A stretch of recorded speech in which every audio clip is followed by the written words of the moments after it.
Kami pong bumubuo ng gawain ito na Church of God in Christ Jesus. Kayo po yung aming inaanyayahang lahat. At harinawa sa gawain ito ay tayo po ay magkaroon ng mataas na pananalig sa ating Diyos.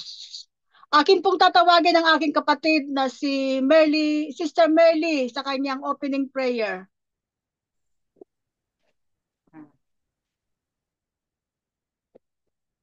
Papurit parangal, Panginoon namin Diyos. Ikaw po ang aming kalakasan at kaligtasan. Maraming salamat po, Panginoon, sa iyong mabiyayang walang hanggan. Salamat po, Panginoon, at nagpatipon-tipon na naman po kami. Nawa, Panginoon, patuloy niyo po kaming gabayan at patnubayan. I-bless niyo po kami lahat, ang bawat pamilya, ang mga kasapi dito, bawat may gawain dito, Panginoon. Maraming salamat po at gabayan niyo sila. Nawa, Panginoon, tulungan niyo po kami na kami ay tulungan niyo po kami nang matuto kami sa lahat ng inyong mga na iyong gustong iparating sa amin ng iyong banal na salita sa pamamagitan ni Brother Albert, Panginoon. Nawa, Panginoon, ito po ay maging aming gabay at sandigan sa lahat ng aming takbo ng buhay. Maraming salamat po, Panginoon, sa iyong paggagabay sa amin tungo sa magandang pamumuhay, Panginoon. Nawa, Panginoon, palakasin niyo pa po ang aming mga pananampalataya sa iyo. Ikaw po ang manguna sa amin, lalo po sa aming tahanan na lagi may pagmamahalan, pag-iintindihan at pagpuunawaan. Alisin niyo po sa amin ang mga pangamba, ang lahat ng mga alalahanin, Panginoon, at palitan niyo po ito ng magandang kaisipan at puno ng positive na alisin niyo po sa amin ang lahat ng mga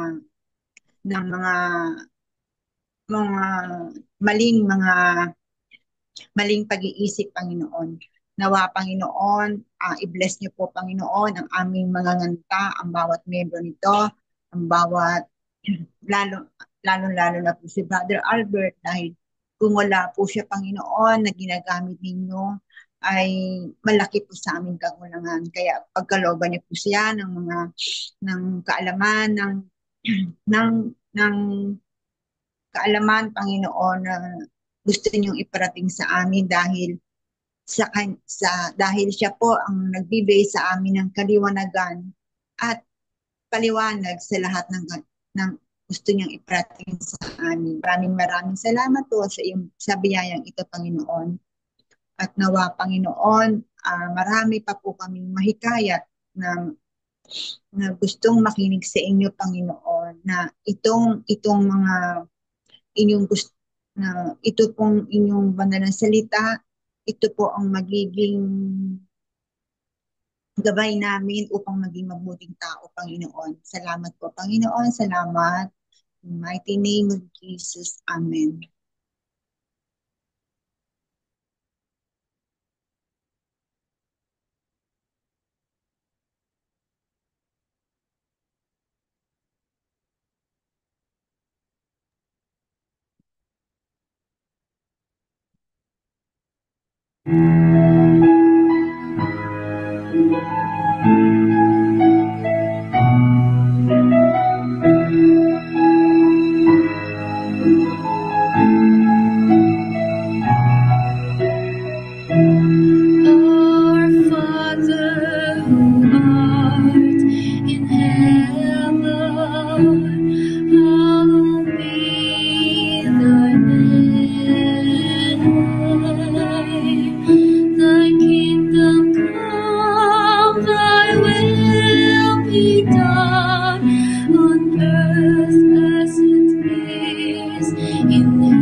Forgive us our trespasses.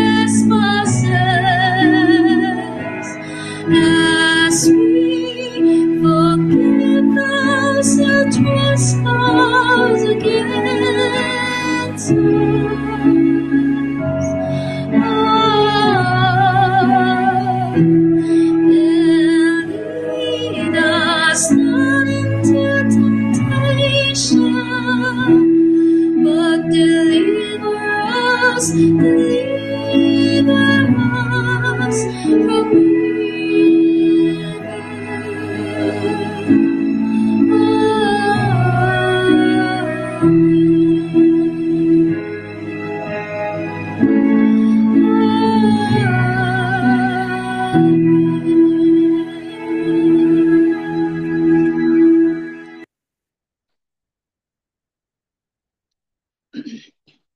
way of the righteous and the wicked.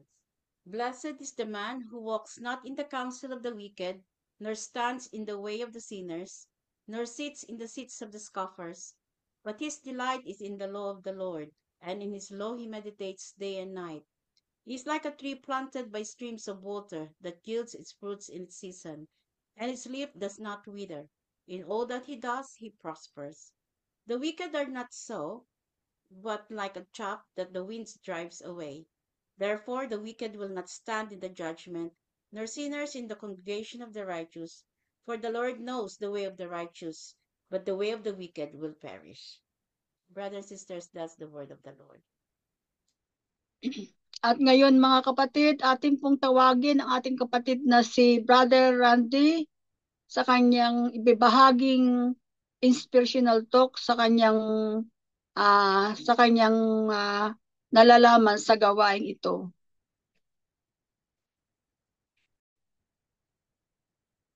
Sa mapagpalang araw po sa inyong lahat mga kapatid. Sa mapagpalang gabi dyan po sa Pilipinas, sa mga nakikinig sa kung saan po parte ng mundo kayo naroroon. Ako po ay unang-una ibinabalik po sa ating Panginoon ang pupulit pasasalamat. At tayo po muli ay nakasama-sama dito sa kanyang banal na gawain. At binigyan niyo po ulit tayo ng pagkakataong makapakinig ng kanyang mga banal na salita. Ang ibabahagi ko po sa inyo sa araw na ito ay doon po sa aklat ng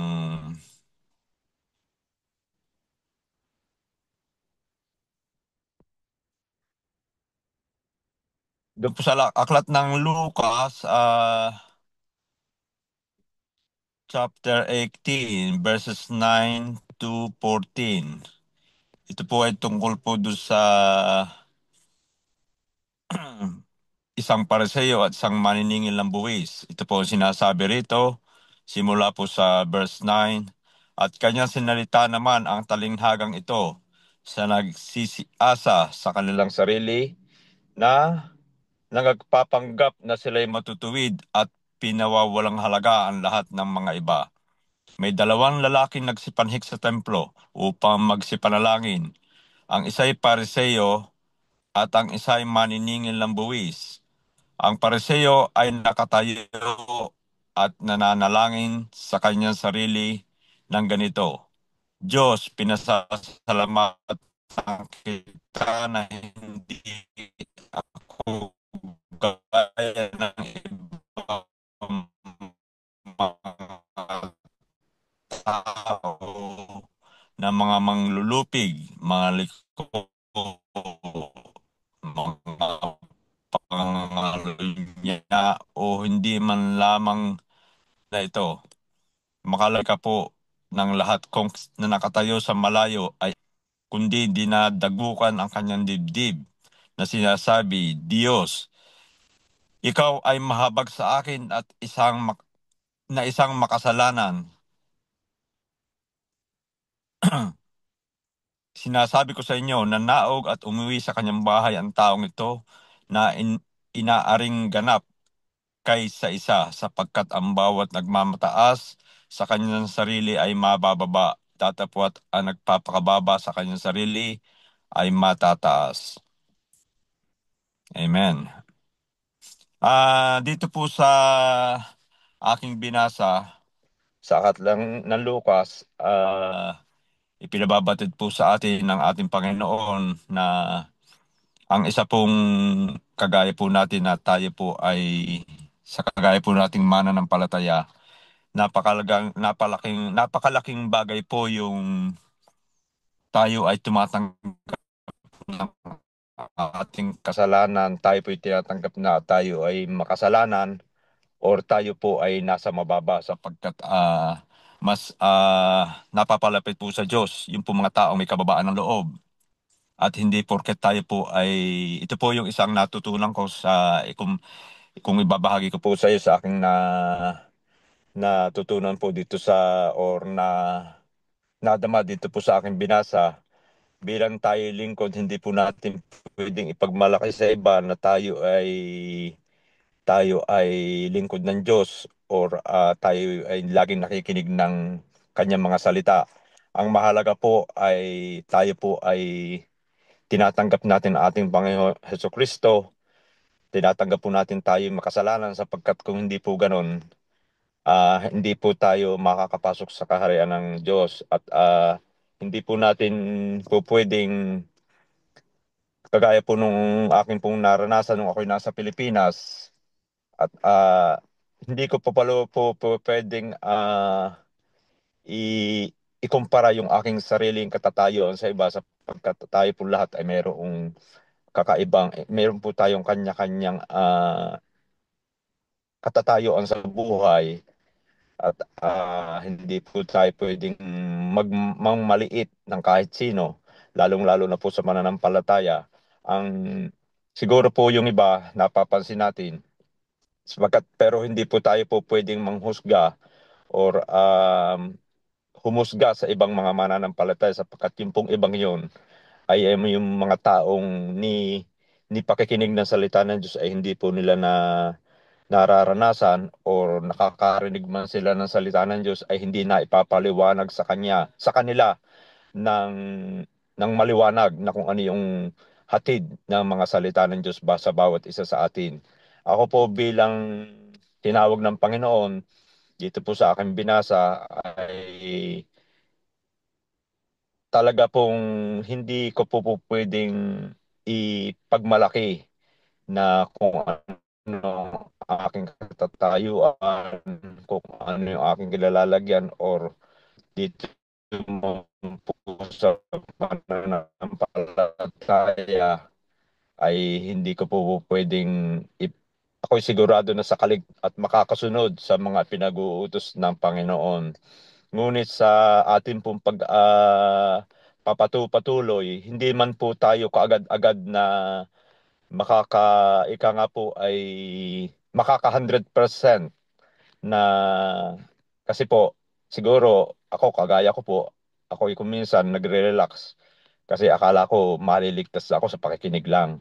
Hindi po pala, dapat pala, kagaya po ng nababasa ko doon sa aklat na kinakailangan po natin na sa aklat ng buhay, na kinakailangan samahan natin ng gawa yung ating mga napapakinggan, yung ating pananampalataya. Bukod po sa pakikinig, sasamahan natin ng gawa. So, dito po sa aking binasa, doon po sa dalawang binanggit dito, yung isa pong pariseo, talagang ginagawa niya ang lahat ng, dito po sa chapter 11, sabi po rito, ang pariseo ay nakatayo at nananalangin sa kanyang sarili ng ganito: Diyos, nagpapasalamat po siya, at may kasama pong pasasalamat, ngunit inihahalin tulad po ang kanyang sarili. Parang ang sabi po rito ay na hindi ako kagaya ng iba. Ikinukumpara niya yung kanyang sarili sa iba, na siya po ay mas nakikita niya yung ginagawa ng iba kaysa sa kanyang sariling ginagawa. Ika nga po ay hindi niya nakikita ang puwing sa kanyang sarili, ngunit yung puwing ng iba, ng mata ng iba, ay kanya nakikita. Lahat po sabi po rito, na hindi ako gaya ng iba ng mga tao, ng mga manlulupig, mga liko, mga pangangalunya, o hindi man lamang gaya ng mga ningil ng buwis na ito. Yun po. Makalawa raw po. Lahat po ng ipinag-uutos ng Panginoon ay ginagawa niya. Pero yung pong maniningil ng buwis ay nitingin po sa altar, ay hindi po siya sabi po rito, dapat ang maniningil ng buwis na nakatayo sa malayo, kundi dinadadukan ang kanyang dibdib na sinasabi, Diyos ay ikaw ay mahabag sa akin na isang makasalanan. Inamin po niya na siya makasalanan at kaya mas kinalugdan po siya. Ang sabi po rito ng Panginoon, sinasabi ko sa inyo na naog at umuwi sa kanyang bahay ang taong ito na inaaring ganap kaysa isa, sapagkat ang bawat nagmamataas sa kanyang sarili ay mabababa, datapwat ang nagpapakababa sa kanyang sarili ay matataas. Tayo po tumatanggap ng ating kababaan, ng ating pagkakasala, ay tayo po ay tutulungan ng Panginoon na tayo ay maitaas. Ngunit doon po sa biyanggit nito ng Panginoon, yung pong pagpapakababa natin, dapat po isasamahan natin ng pananampalatayang tayo naniniwala, tayo ay sumusunod sa kanyang kalooban.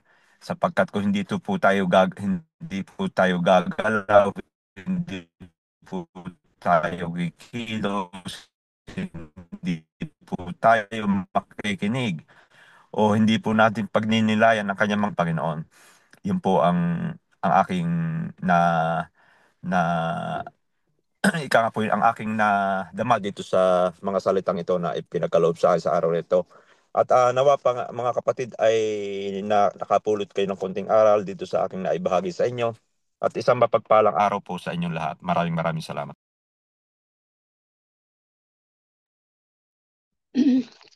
Mga kapatid, tunay po na ang Panginoon ay kumikilos sa mga taong tapat na nananampalataya. Gawa sa mga sinabi ni Brother Randy, ito po totoong nangyayari sa tunay na buhay ng isang mananampalataya din. Ang isang pangyayari ang aking masasabi, magpakababa ka at hayaan mo silang magkaroon ng mga salitang hindi dapat bitiwan ng isang tao. At kung naunawaan mo ang salita ng Diyos, ikaw ay itataas ng Panginoon. Thank you po, Brother Randy. Ngayon naman po ay ating tatawagin si Brother Albert sa kanyang ipapahayag ngayong hapong ito, at alam natin na siya ay pinuspos siya ng talino ng ating Panginoon, at maraming salamat sa kanya. At siya pakinggan natin ang mga ipapahayag niya, at ito po ay dapat nating isabuhay, isaisip at ilagay sa ating mga gawain upang tayo umunlad sa ating pananampalataya. Thank you, Brother Randy.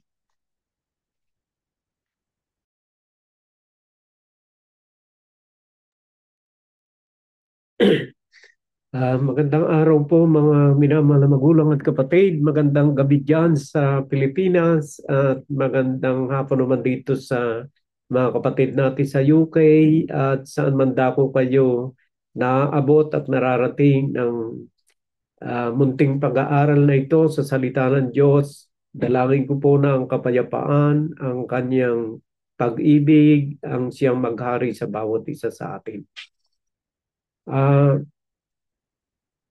Yung ibinahagi ng ating mahal na kapatid ay magandang aral sa bawat isa sa atin. Kagaya ng kanyang binanggit na pagpapakumbabang loob, pagpapakababa, maganda po yun. Yun ay mga virtue ng mga unang Kristiyano. Mga katangian po yun eh. Yung pagiging humble o yung humility. Alam po ninyo mga kapatid, kung babasahin po natin itong binasa ng ating mahal na kapatid at maganda naman yung kanyang sharing, nagpapakita ng paglalim ng kanyang pananaw sa salita ng Diyos. Kasi talaga pong ang salita ng Diyos hindi lamang dapat na manatiling salita, kundi ito po ay dapat na may lakip na gawa. Kasi kung puro salita, ang ating pananampalataya raw po, ayon sa Biblia, ay patay. Doon sa James chapter 2 verse 26, ang pananampalatayang, kung paano ang katawan na walang espiritu ay patay, ang pananampalatayang walang gawa ay patay. So kailangan po talaga may gawa para yung ating pananampalataya ay magliwanag sa ating kapaligiran at ito ang magpakita ng pruweba sa mga hindi nananampalatay sa Diyos na talagang may Diyos na buhay na gumagawa ng pagbabago sa buhay ng isang tao. Kasi po kung hindi natin i-apply sa ating pang-araw-araw na buhay ang salita ng Diyos, ay sasabihin ng ating kapaligiran, yung mga taong tumitingin sa atin, ginagawa rito sa Church of God in Christ Jesus, na wala rin naman palang pagbabago sa buhay nila. Sinasabi nilang nag-aanyaya silang sumama pero mismong siya hindi naman nababago ang kanyang buhay. Kaya maganda po yung pagsasabuhay, pananatili na pagsasabuhay ng kanyang banal na salita. Alam po ninyo, dito sa kasaysayang ito na binasa ni Brother Randy, sa aklat po ng Luka chapter 18, verses 9 to 14, 20 tao ang naririto. Ang sabi po rito, the parable of the Pharisee and the tax collector. Alam po ninyo yung Pharisee, mga tao pong nagmamalinis sa kanilang sarili na para bagang sila ay malinis kung ihahambing sa iba. Ganun po yung attitude ng mga Pharisee at doon po hindi nalulugod ang ating Panginoong Hesukristo. Kaya kung babasahin po natin, to some sa Luke 18 verse 9 and the following, to some who were confident of their own righteousness and looked down on everyone else, Jesus told this parable. Two men went up to the temple to pray, one a Pharisee and the other a tax collector. The Pharisee stood by himself and prayed, God, I thank you that I am not like other people, robbers, evildoers, adulterers, or even like this tax collector. I fast twice a week and give 10 of all I get. But the tax collector stood at a distance. He would not even look up to heaven, but beat his breast and said, God, have mercy on me, a sinner. I tell you that this man, rather than the other, went home justified before God. For all those who exalt themselves will be humbled, and those who humble themselves will be exalted. Alam po ninyo mga kapatid, dito sa unang bahagi nito, ang Pharisee, ini-enumerate niya yung lahat ng kanyang ginagawang pagsunod. Ayan, the Pharisee is, sa verse 11 po, the Pharisee stood by himself and prayed, God, I thank you that I'm not like other people, robbers, evildoers, adulterers, or even like this tax collector. I fast twice a week and give 10 of all I get. Hindi po nasisiyahan ang Diyos kapag ating binubuhat yung ating sarili sa kanyang harapan. Bakit po? Kasi kahit hindi mo sabihin, alam ng Diyos yun eh. Basahin po natin kung bakit galit ang Panginoong Hesukristo sa mga Pariseyo, ng mga Pharisee. Dito po sa aklat ng Lucas, chapter 16, verse 14, ay ganito po sinasabi. Ito po, Luke chapter 16, verse 14. The Pharisee who loved money heard all this and were sneering at Jesus. And Jesus said, He said to them, you are the one who justify yourself in the eyes of others. Ganun po kasi ang attitude ng mga Pharisee kasi sila po nag-aral ng kasulatan. Sila'y tagapagturo, teacher sila ng banal na kasulatan. Kaya malaki yung pahalagan nila sa kanilang sarili. Pero ano ang sabi ng ating Panginoon Jesucristo sa Luke chapter 16, verse 15? He said to them, "You are the one who justify yourself in the eyes of others." Kasi dinadjustify nila ang sarili sa paningin ng kapwa-tao. But God, sabi ni Jesus, but God knows your heart. What people value highly is detestable in God's sight. Alam po ninyo mga kapatid, kahit hindi mo banggitin yung mga binanggit ng Pharisee, kung tunay na ginagawa mo yon, alam ng Diyos ang lahat ng iyan. Hindi mo pwede ipagmalaki sa Diyos, Lord, ako nagbibigay ng ikapu. Lord, ako ay nagpapasting ng 2 times. Lord, ako hindi nagnanakaw, hindi ako adulterer. Kahit hindi mo banggitin yan, kapatid, ang Diyos lang ang nakababasa ng puso, ng laman ng puso ng tao. Siya lang, kahit si Satanas, hindi alam ang laman ng puso ng tao. I'm going to prove that only God knows the heart of man.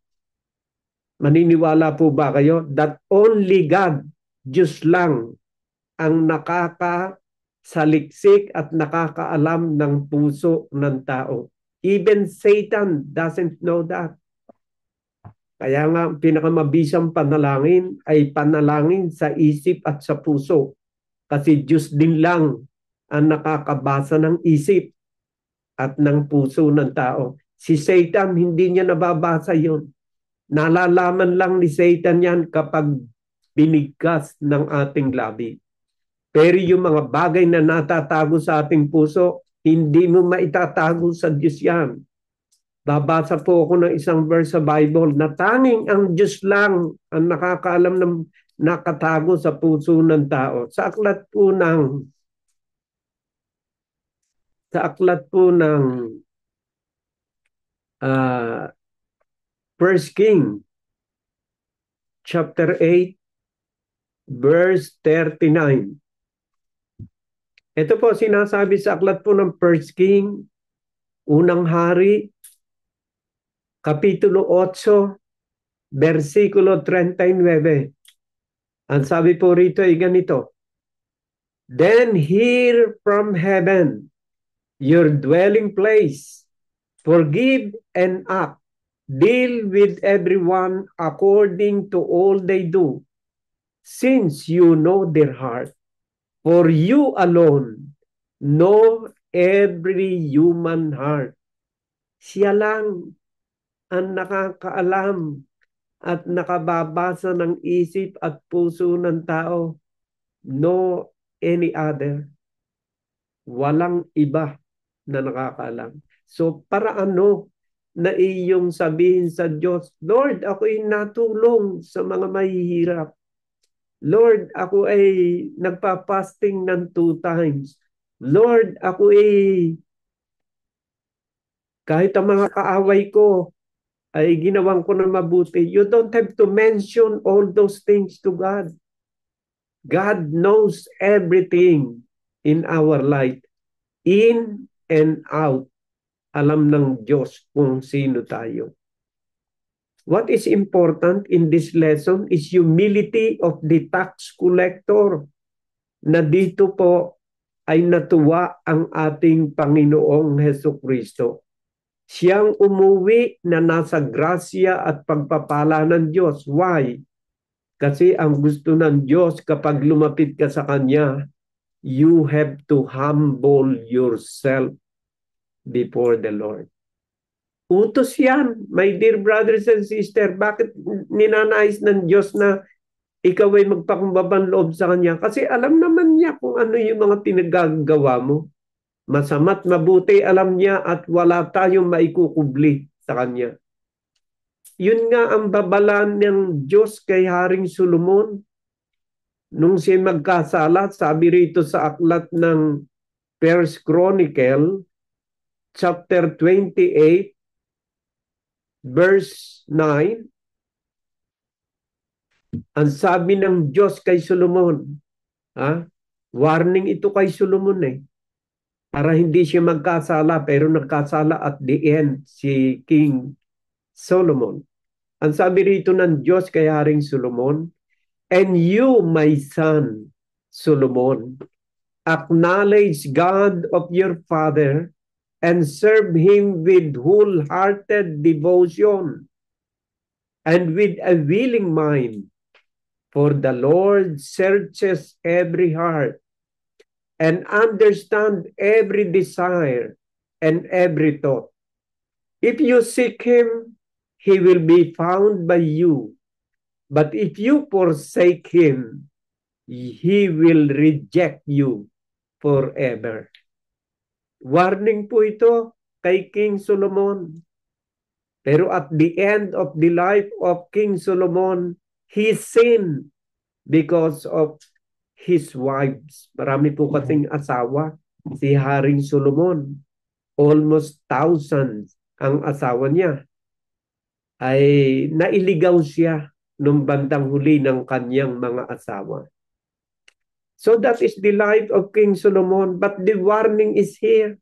Ang warning, sabi kay Haring Solomon ng Diyos, ang Diyos lang ang bumabasa ng isip ng tao at nasasaliksik niya ang laman ng iyong puso. Kapag hinanap mo siya, masusumpungan mo siya. Pero kapag itinakwil mo siya, itatakwil ka rin niya magpakailanman. Warning na nga po yung kay Haring Solomon eh. And to all of us, bakit pa tayo magiging mataas sa ating sarili? Alisin na natin ang lahat ng kataasan sa ating sarili. Bakit?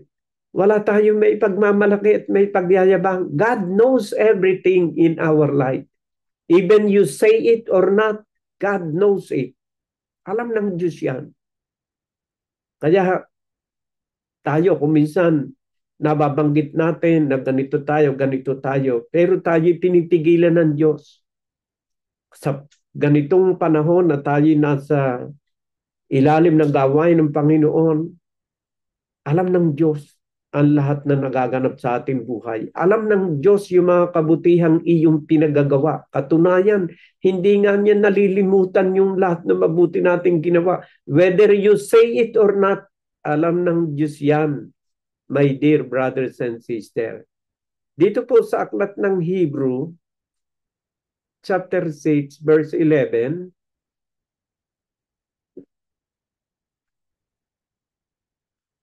verse 10, ang sabi po rito sa aklat ng Hebrew, chapter 6, verse 10, kahit hindi natin banggitin yung mga pinagagawa nating mabuti o masama man, alam ng Diyos yun.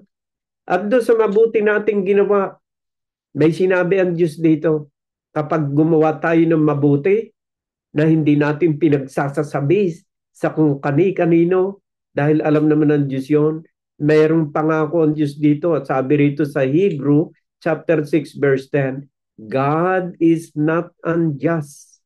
He will not forget your work and the love you have shown Him as you have helped His people and continue to help them.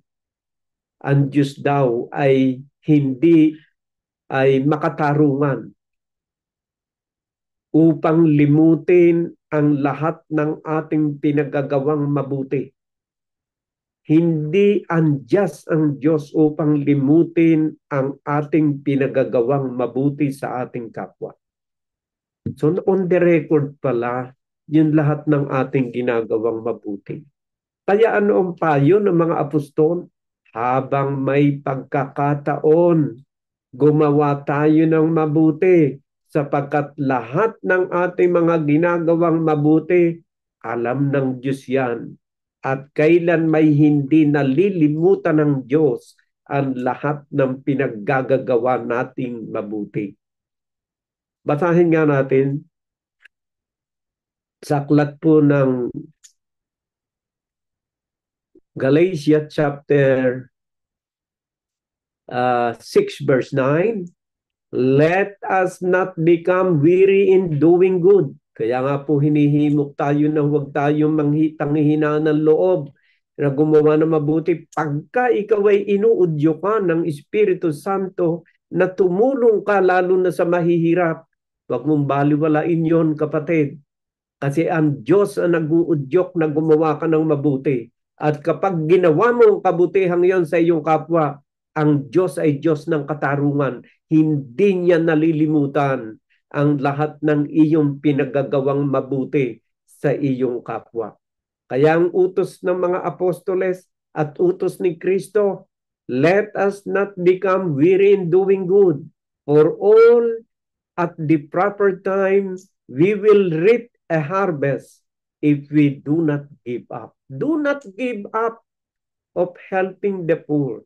Do not give up in the charitable works, kasi hindi sayang ang lahat ng ito.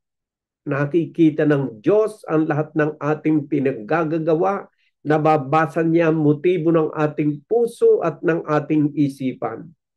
Kaya ang sabi sa verse 10 ng mga apostoles, therefore, as we have opportunity, habang may pagkakataon. Bakit po habang may pagkakataon? Kasi ang pagkakataon, my dear brothers and sisters, nawawala, nauubos.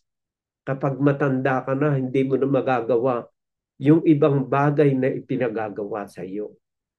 Kapag ka ikaw ay may sakit na, wala ka nang magagawa sa ipinagagawa sa iyo ng Panginoon. Habang ikaw ay malakas, malusog ang katawan, at binabahagi ng panan Diyos ng buhay, huwag kang magsasawa sa paggawa ng mabuti habang may pagkakataon, kapatid. Sapagkat ang pagkakataon, kagaya ng sinabi ko, nawawala dahil ang ating katawang lupang ito ay mayroong hangganan.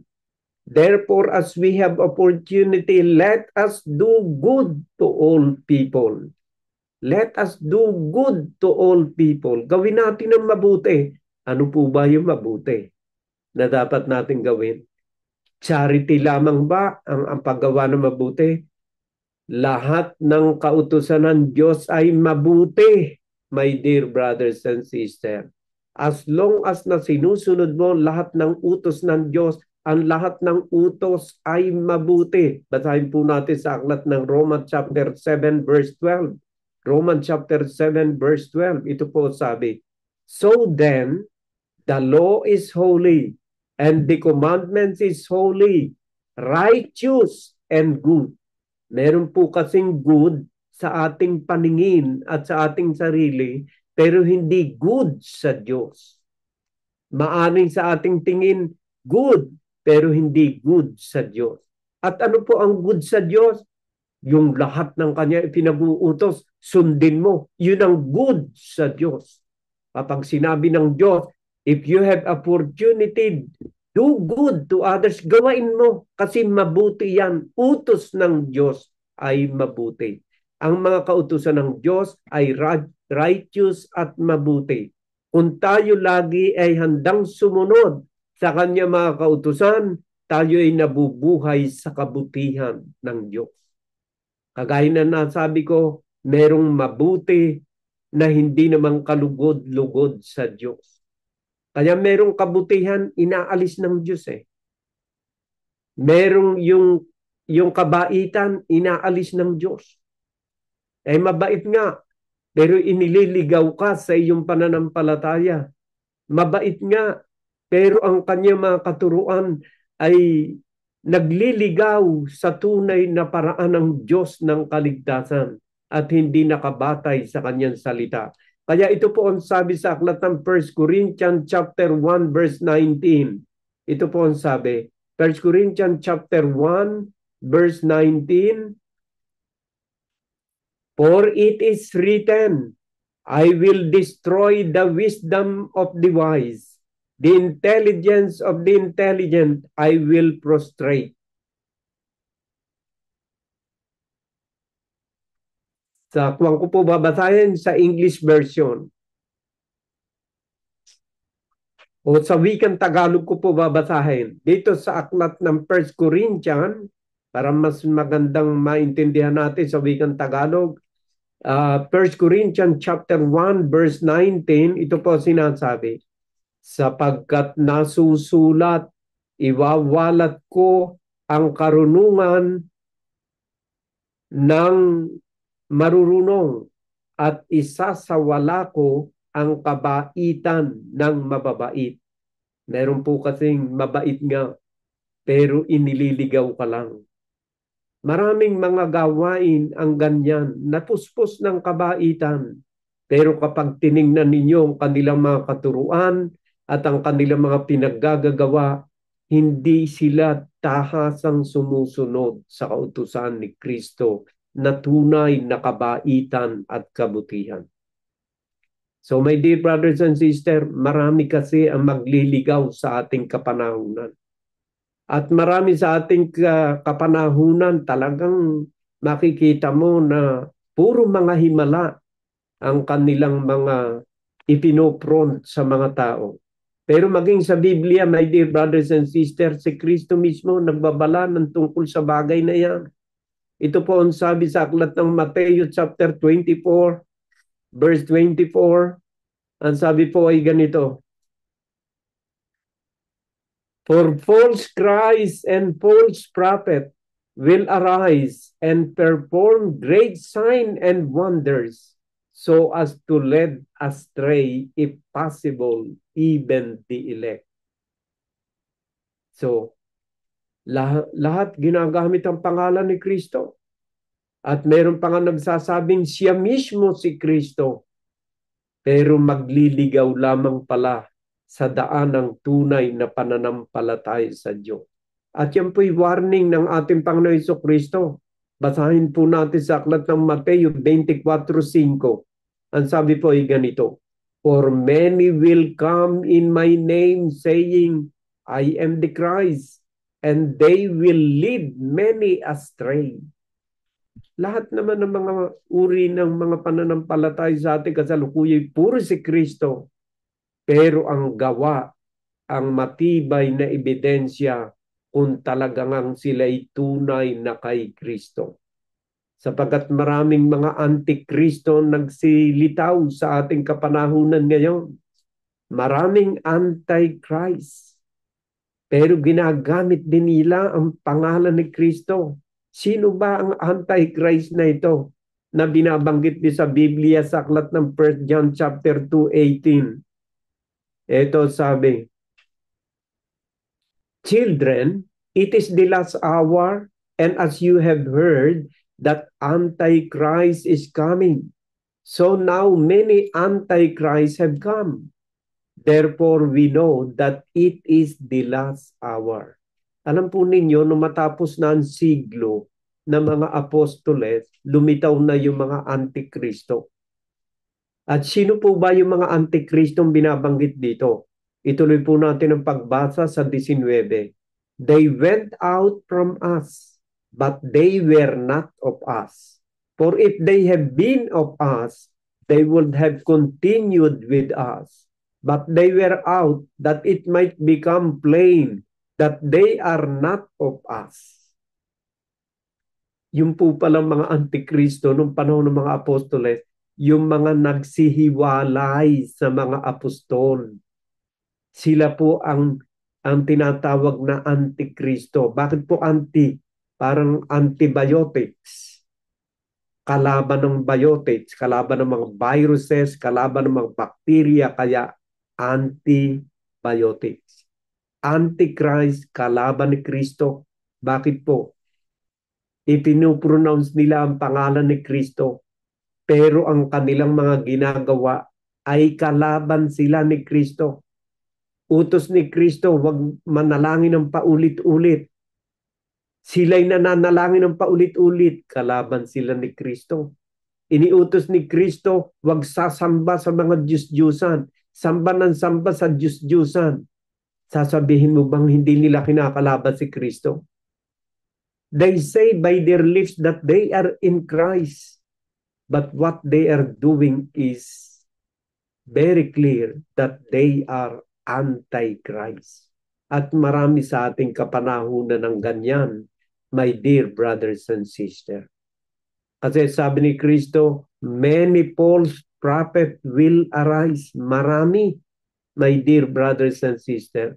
Kaya mahirap at madidistinguish lamang natin ang mga tunay na kay Kristo sa pamamagitan ng kanilang mga aral.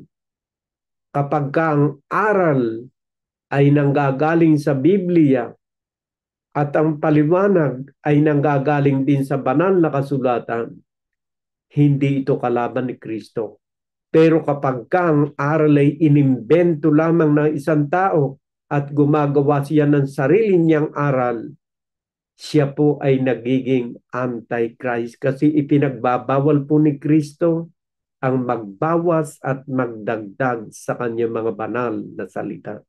At ito ang disiplina na ating ini-apply dito sa Church of God in Christ Jesus. We stick and we depend the word of our Lord Jesus Christ. Kasi siya lang ang dapat nating pakinggan. Sabi nga ni Brother Randy kanina dito sa kanyang binasa ng Luke chapter 18 verse 9 to 14.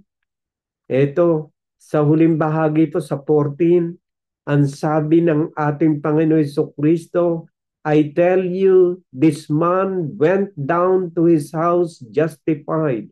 The tax collector po ito, rather than the other.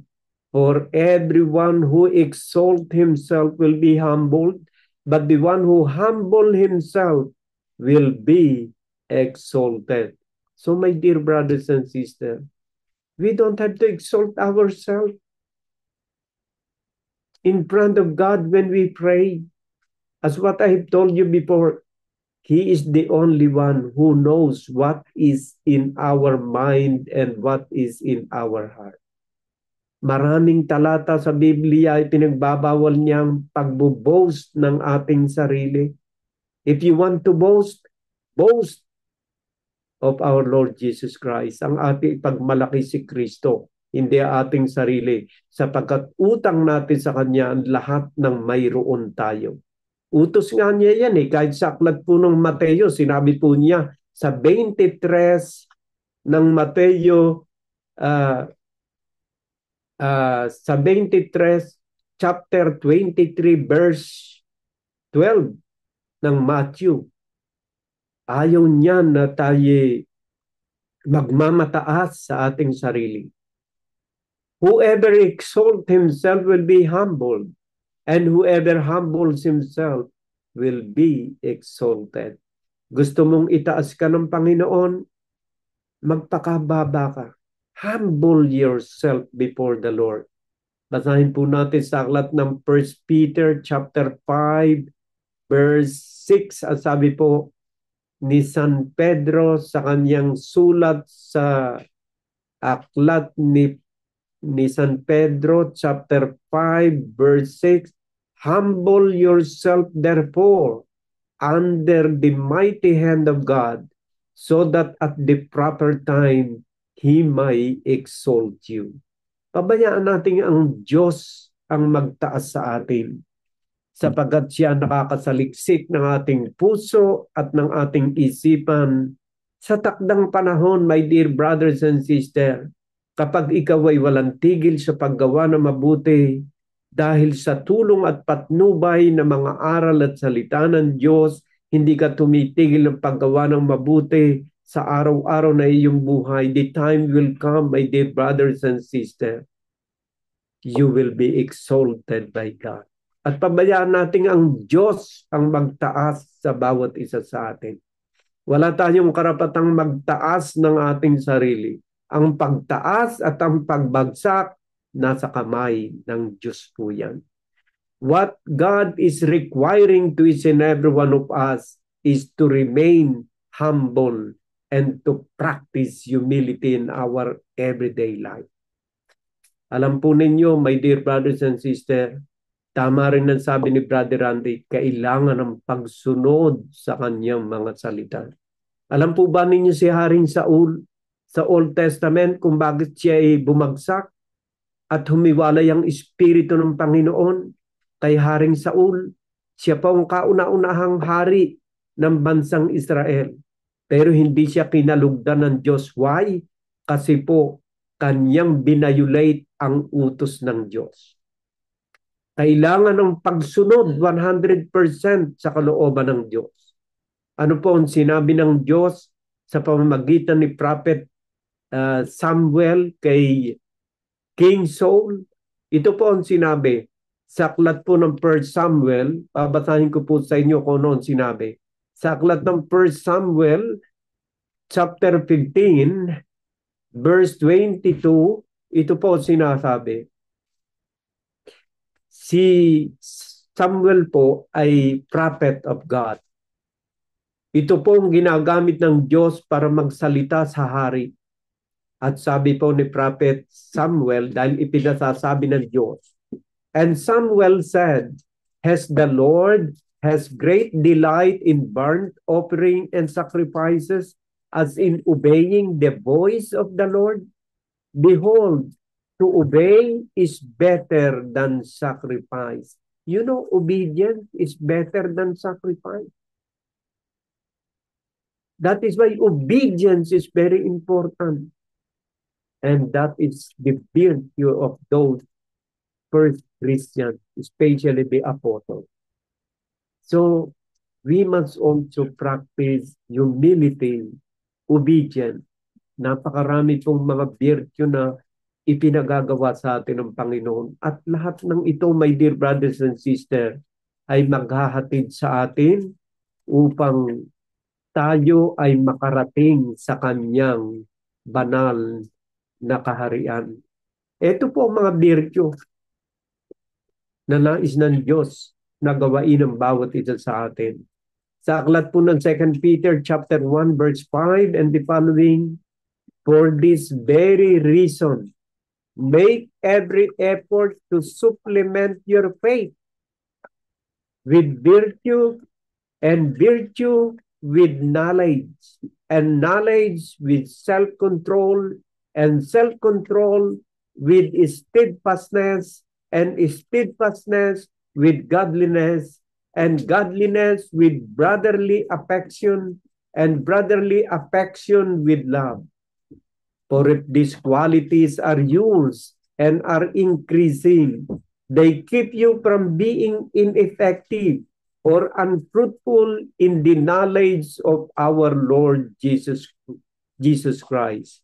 For whoever lacks these qualities is so nearsighted that he is blind, having forgotten that he was cleansed from his former sin.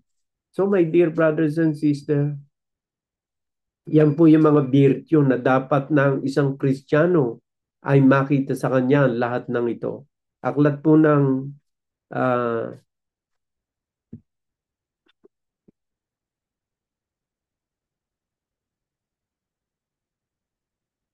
aklat po ng 2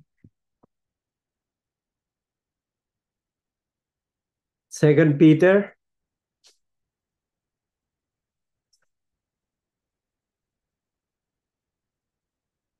verse 5, 2 Peter chapter 1 verse 5 and the following, oo, at dahil din dito, sa pagkaragdag sa ganang inyo ng buong sikap, ay ipamahagi ninyo sa inyong pananampalataya ang kagalingan. At sa kagalingan ay ang kaalaman. Kailangan natin ng kaalaman. My dear brothers and sisters, that is the very principle that we must acquire, yung kaalaman. At sa kaalaman ay ang pagpipigil. At sa pagpipigil ay ang pagtitiis. At sa pagtitiis ay ang kabanalan. At sa kabanalan ay mabuting kalooban sa kapatid.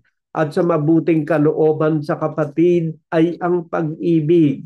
Sapagkat kung nasa inyo ang mga bagay na ito at sumasagana, ay hindi kayo pababayaang maging mga tamad o mga walang bunga sa pagkakilala sa ating Panginoong Hesukristo. Sapagkat yaong wala na mga bagay na ito ay bulag, na ang nakikita lamang ay ang nasa malapit sa pagkalimot ng paglilinis ng kanyang dating mga kasalanan.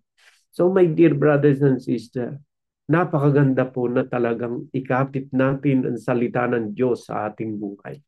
Kagaya po ng sinabi ng ating minamahal na kapatid, si Brother Randy, ang ating pong pagsunod ay hindi nalilimutan ng Diyos.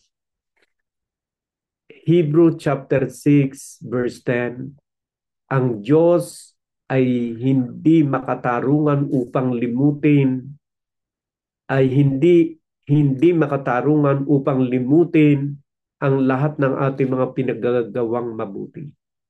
Aanihin po natin lahat yan, my dear brothers and sisters. Nasa kamay natin ang kaligtasan ng ating kaluluwa. Kailangang tumulong tayo sa kaligtasan ng ating kaluluwa. Iniligtas tayo ng Diyos mula sa kasalanan na umalipin sa atin ng mahabang panahon, mula nang tayo ipanganak hanggang sa kasalukuyan. Ginawa ni Kristo sa tuktok ng Kalbaryo ang pagliligtas sa bawat isa sa atin. Ngayong tayo nailigtas na sa kuko ng kadilimang ito, tayo naman ay may bahagi sa kaligtasang susunod upang tayo mailayo sa galit ng Diyos na darating. At iyan ay ang paghukom niya. At ang mga bagay na ito ay maisa sa katuparan natin sa pamamagitan ng pagsunod sa kanyang kautusan. Pero siyempre, magagawa natin yan with the help of our Lord Jesus Christ. Basahin po natin sa aklat ng Philippians chapter 4 verse 21. Ito po sinasabi sa aklat po ng Philippians chapter 4 verse 21, verse 13, lahat ng mga bagay ay aking magagawa doon sa nagpapalakas sa akin. At sino nagpapalakas? Upang tayo masunod natin ang kanyang banal na kalooban, ang Diyos din ang nagpapalakas sa bawat isa sa atin. With the help of our Lord Jesus Christ, the impossible thing for us to do will be possible to each and every one of us. Sabi nga ni Kristo, apart from me, you can do nothing. With the help of Christ, everything good that is commanded by God is possible for us to accomplish. Magagawa natin lahat ito sa tulong ng Diyos at sa patnubay ng banal na Espiritu Santo. Tayo po sa pagwawakas po ng ating munting pag-aaral na ito, iyukod natin ang ating mga ulo sa Diyos as an act of humility. Sapagkat sino tayo, wala naman tayong maipagmamalaki sa Diyos. Lahat ng mga bagay na ating pinaggagawa, mabuti man at masama, ang lahat ng iyay lantad sa paningin ng Diyos. Wala siyang hinihiling, kundi magkaroon tayo ng malinis na isip at malinis na kaibuturan ng puso sa pagsunod sa kanyang banal na kalooban. At sa bandang huli, aanihin natin kung ano man ang inihasik natin sa ating kapwa. Nawa ang pag-ibig ng ating Panginoon Jesucristo ang pumuno sa ating mga isipan at ating puso upang maganap natin ang kanyang banal na kalooban. In Jesus' name, Amen.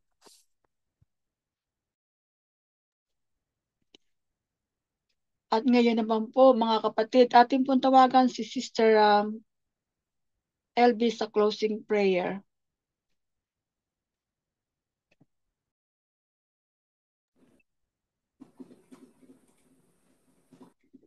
Maraming salamat po, Panginoon, sa araw na ito, Panginoon, na buon ay muli na naman kaming nagkasama-sama, Panginoon, na nakinig ng inyong mga banal na salita, Panginoon, sa pamamagitan ni Brother Albert, Panginoon. Maraming salamat po, Lord, sa paggamit ninyo sa kanya, Panginoon, upang may bahagi niya sa amin ang inyong mga banal na salita, Lord. Ganon din po, Lord, itinataas ko po siya sa inyo, Panginoon, naway lagi niyo siyang proteksyonan, Panginoon, lagi niyo silang gabayan, Panginoon, ilayo niyo po sila sa kapahamakan, pati ang kanyang may bahay, Panginoon, at ang kanilang buong pamilya, Lord.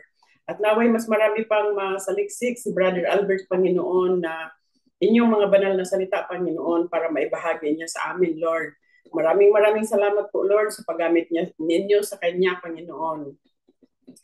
Ganon din po, Lord, itinataas ko po sa inyo ang lahat ng aking mga kapatid na partisipasyon sa gawain ito, Panginoon, lalo na si Sister Shirley, Panginoon. Itinataas ko po siya sa inyo, Panginoon, naway lagi niyo siyang gabayan at proteksyonan, Panginoon, at isang araw, Panginoon, na magiging isa din siya na katulad kay Brother Albert, Panginoon, na makapagbahagi din siya lagi sa inyong mga banal na salita, Lord. Maraming salamat po, Lord, sa mga kaalaman na ibinibigay ninyo, Panginoon, upang may sa puso namin, Panginoon, ang lahat ng aming naririnig, Panginoon. Ganon din po, Lord, itinataas ko sila Sister Shirley, Panginoon, at ang kanyang buong pamilya, Lord. Naway lagi niyo silang proteksyonan, Panginoon, ilayo niyo sila sa kapahamakan, Lord.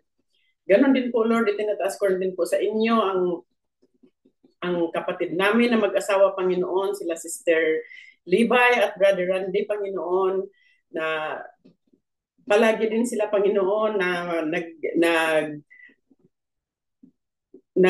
nag-aatin, Panginoon, at nagsusumika, Panginoon, na may bahagian din kami, Panginoon, ng inyong mga banal na salita, Lord.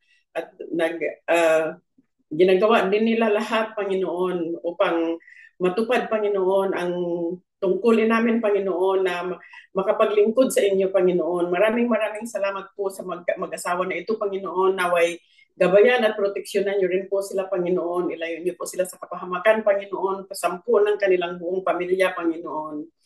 Lord, itinataas ko rin po sa inyo, Panginoon, ang aking mga anak, Panginoon, sila Cheryl, Panginoon, at ang kanyang asawa, Lord, at ang mga bata, Panginoon, mga apo ko, Panginoon, nasa kanyang pangangalaga, Panginoon. Itinataas ko po sila sa inyo, Panginoon. Naway lagi niyo rin po silang proteksyonan at gabayan, Panginoon, at naway may sa puso ng mga apo ko at ng aking anak, Panginoon, ang lahat ng kanilang naririnig, Panginoon, na inyong mga banal na salita, Panginoon. Ganon din po, Lord, ang aking ibang mga anak, Panginoon, naway isang araw, Panginoon, ay makasama namin sila lahat dito sa gawain ito, Panginoon, upang makinig na inyong mga banal na salita, Lord. Ganon din po, Lord, itinataas ko sa inyo ang aking anak na si Aileen at ang kanyang asawa, Panginoon, naway gabayan at proteksyonan niyo rin po sila, Panginoon. Ilayo niyo po sila sa kapahamakan, Lord. I-guide niyo po sila, Panginoon, sa kanilang ginagawa sa pang-araw-araw, Lord.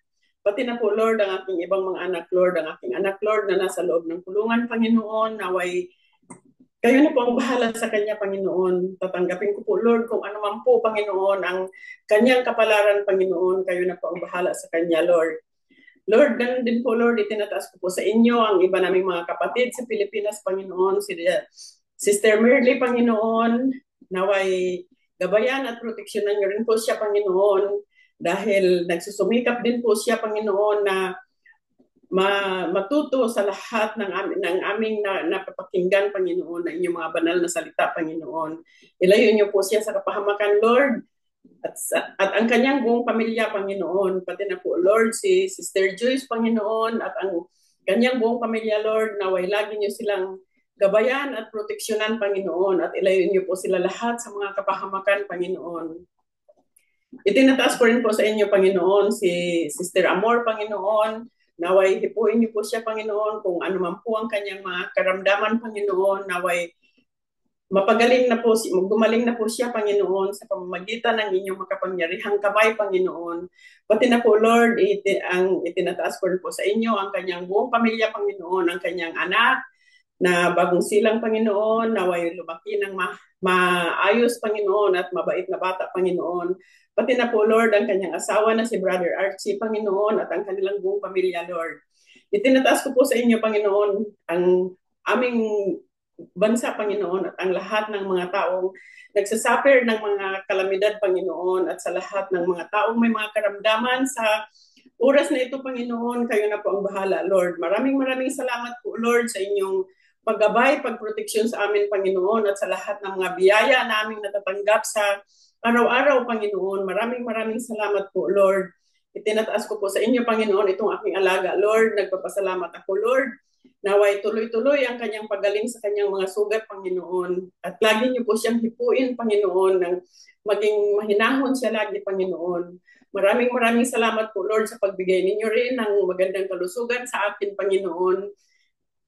At sa lahat ng mga biyaya, Panginoon. Maraming salamat po, Lord. At naway sa sunod na linggo, Panginoon, ay muli kaming magkasama-samang lahat na magkakapatid dito sa Church of God in Christ Jesus, Panginoon. Maraming salamat po, Lord, sa inyong walang sawang pagmamahal sa amin, Panginoon. In Jesus' mighty name I pray. Amen.